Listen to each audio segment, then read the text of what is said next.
Try?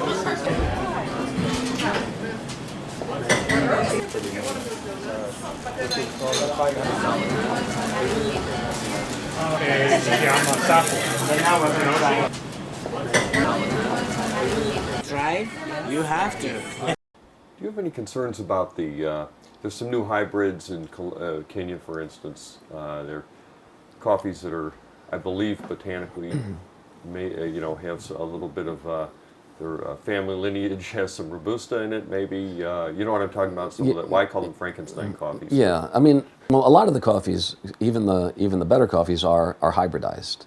So, the hybrids aren't necessarily a bad coffee. But generally speaking, the hybrids are created to increase productivity. They're not created to increase the quality of the cup of coffee. I mean, forever, including up until today, what matters is quantity, not quality in the coffee business. It's a commodity. The more you produce, the more you make. The number of people that actually get paid a premium based on the quality of their coffee is relatively tiny. Even though the specialty business is around, and there's a Starbucks, and there's on one end, and there's me on the other, the aspect of most people getting a premium for their coffee based on how good it is still a tiny part of the business. Most people, they get paid the price of the day, most farmers, and that's what it is. So the more they produce, the more they make, and the people that are doing the working on these hybrids, generally, the people that sponsored by the government to help farmers within that particular country overcome either a pest or the climate change or something that's affecting the productivity. And nobody, to my knowledge, is making a new hybrid to make the coffee taste better. So, with that said, the chances of these new hybrids actually tasting better are relatively small. So the old varietals, like in Kenya, it would be like the SL28, the SL34, that are closer to the Typica and the Bourbon varietals, are better. Part of the reason that they tend to be better is the trees themselves do better when they're not packed so closely together, which means that they're better grown in shade than sun. A lot of the new varietals are made to increase productivity per hectare, so they plant the trees closer together. And so as a result, they don't use shade trees, they shade themselves, but they also then need a lot of inputs. They need pesticides, fungicides, insecticides in order to keep them healthy, because in general, they're a less healthy tree, and they're grown in a way that is less healthy. So the shade-grown coffees that also tend to be these older varietals, they're better for the environment. They're better, and they tend to be better coffees. The farmer can do more handwork on it because they are planted, with space in between. The foliage that drops from the shade trees becomes the ground cover and the mulch. So I mean, it's a much more sustainable way of doing your farming. Also, for instance, in Ethiopia, where I've been a couple of times, they tend to intercrop these coffees with other food and vegetables, so that in addition to growing coffee for cash, they're also growing their food to eat and sell. And again, that you can't do that with sun-grown coffee. It's got to be shade-grown, these older varietals. And those tend to be, that as much as anything else probably helps that coffee taste better. It'll be an interesting test to take the newer varietals and plant them in the old method as opposed to the much closer, and see if that's any different. It probably will be. I mean, but it'd be an interesting test. It was interesting talking to George Sowden yesterday, and thanks to you, I had a chance to use one of the first ones, and it came in the country. And it is significant. It seems significantly different from the French press to me, even though on a purely technical basis, it seems like it's very similar. Right. Like, what's your view of it?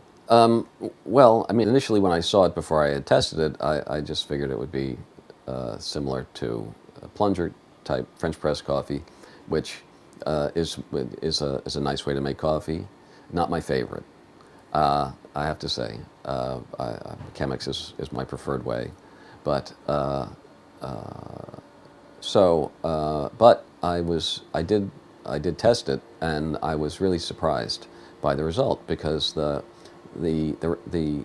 I'm going to attribute this to the size of the holes that are in this screen, but I ground it pretty much the way I would for a French press, relatively coarse coffee, and of course I use plenty of coffee to water, good ratio, about 2 tablespoons to 6 ounces, and maybe a touch more.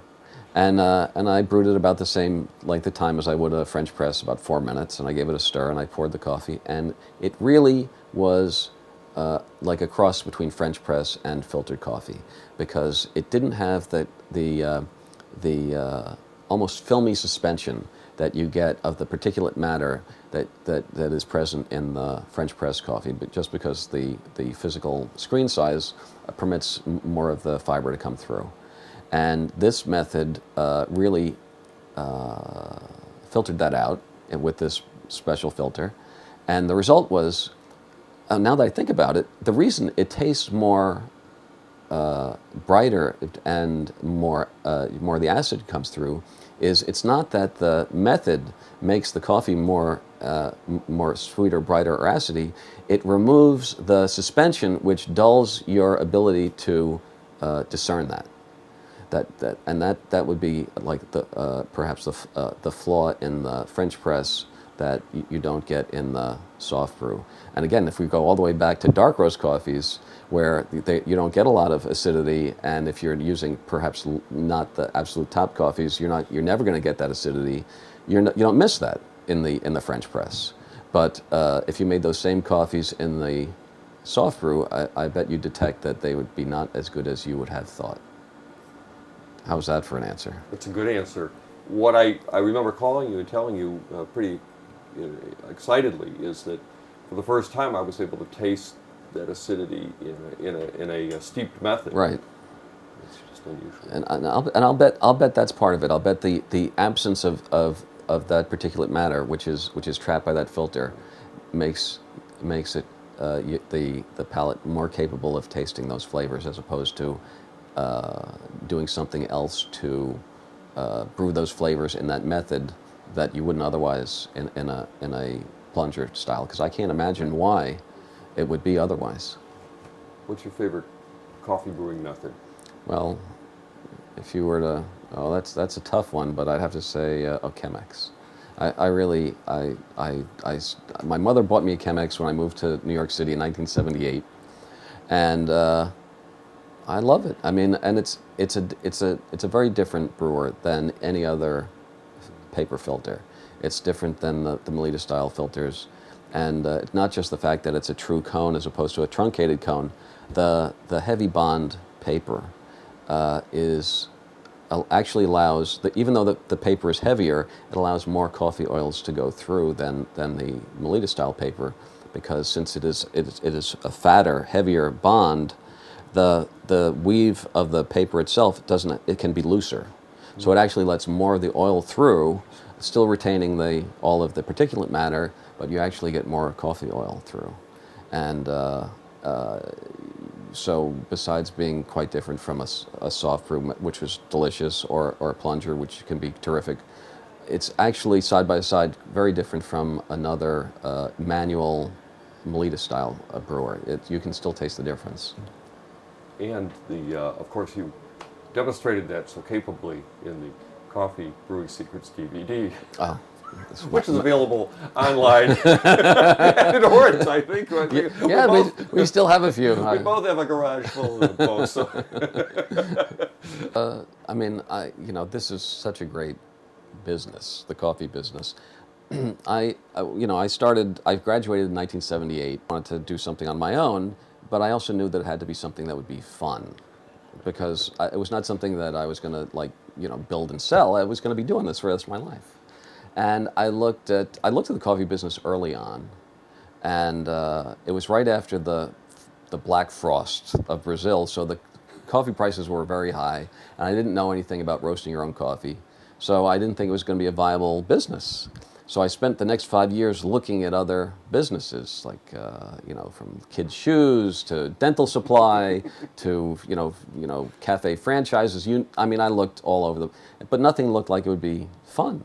So eventually, I just quit, and I was, going to business school. So I would, have something to hang my hat on. I wouldn't say I'm unemployed.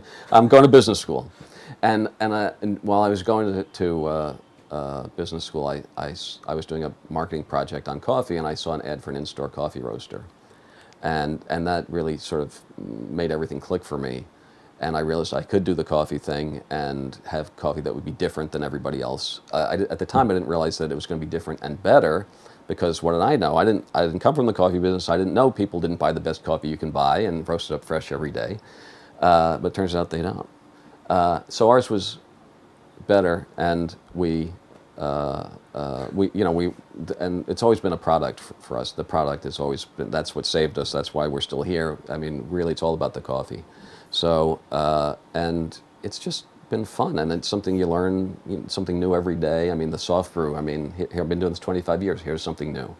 So it's just terrific, and people are great, and I love it. Thank you, Oren. Thank you.